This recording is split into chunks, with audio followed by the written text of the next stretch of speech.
maka reuni 212 tahun 2020 akan tetap digelar di waktu yang tepat.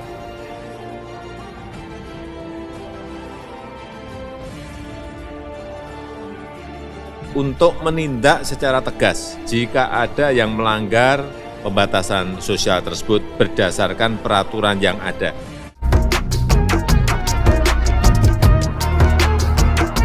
Lihat pilkada di seluruh Indonesia sedang berlangsung. Adakah surat mengingatkan penyelenggara tentang pentingnya mentaati protokol kesehatan?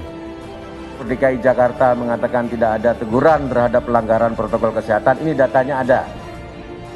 Jakarta Pusat mengirimkan surat mengingatkan bahwa ada ketentuan yang harus ditaati dalam kegiatan-kegiatan.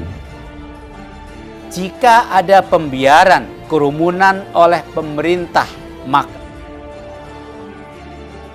blunder Anies dan FPI, bandingkan kerumunan Habib Rizik dengan pilkada. Baik gubernur, bupati, wali kota untuk bisa memberikan contoh-contoh yang baik pada masyarakat. Jangan malah ikut berkerumun.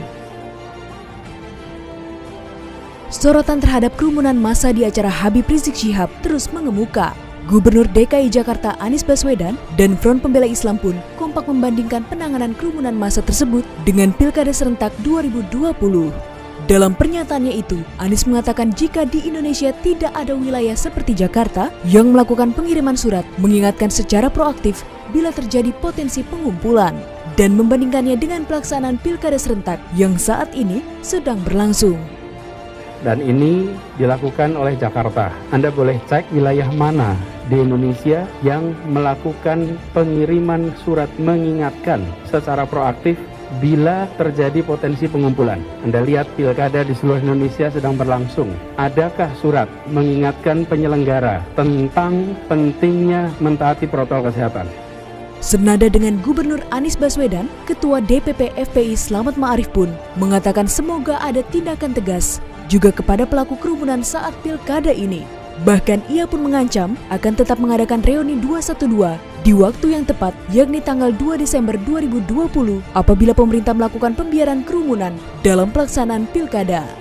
Sementara dengan mengamati pelaksanaan pilkada serentak 2020, jika ada pembiaran kerumunan oleh pemerintah, maka reuni 212 tahun 2020 akan tetap digelar di waktu yang tepat.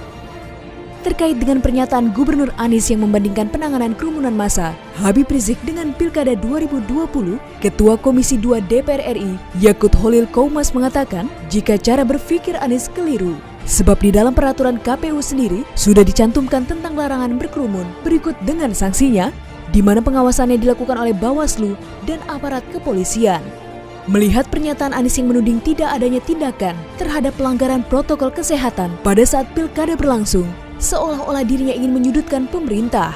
Namun pernyataannya itu dibantah oleh Dirjen Bina Administrasi Kewilayahan Kemendagri.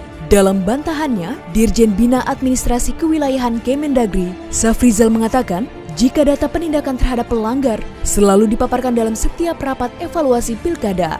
Namun, karena tak pernah ikut rapat lantaran tak ada pilkada di DKI Jakarta, maka Anies pun tidak mengetahui data laporan tersebut.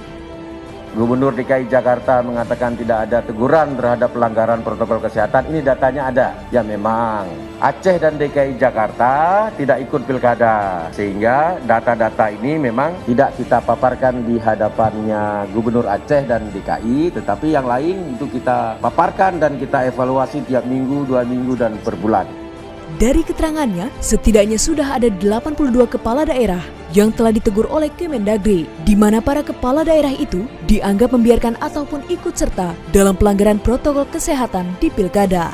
Tapi data yang kita kemukakan tadi ada 82 sudah diberikan teguran tertulis. Tapi tentu nanti akan dilihat, dipelajari, setiap pelanggaran itu kan ada sanksi. Diketahui sebelumnya, dalam acara pernikahan Putri Habib Rizik dan acara Maulid Nabi yang digelar di kawasan Petamburan, Jakarta Pusat pada Sabtu malam 14 November 2020 telah terjadi kerumunan massa dalam jumlah besar, di mana terlihat banyak jemaah yang abai akan protokol kesehatan. Atas kejadian tersebut, pihak pemerintah pun memperingatkan kepada seluruh pejabat publik dan masyarakat untuk tidak melanggar peraturan yang telah ditetapkan serta akan menindak secara hukum bagi siapa saja yang melanggar. Sebagaimana instruksi dari Presiden, jika peraturan yang sudah ditetapkan harus dijalankan dengan tertib, jangan hanya sekedar himbauan saja, namun harus ditegakkan dengan langkah konkret di lapangan. Untuk menindak secara tegas jika ada yang melanggar pembatasan sosial tersebut berdasarkan peraturan yang ada. Jangan hanya sekedar himbauan-himbauan saja, tapi harus diikuti dengan pengawasan dan penegakan aturan secara konkret di lapangan.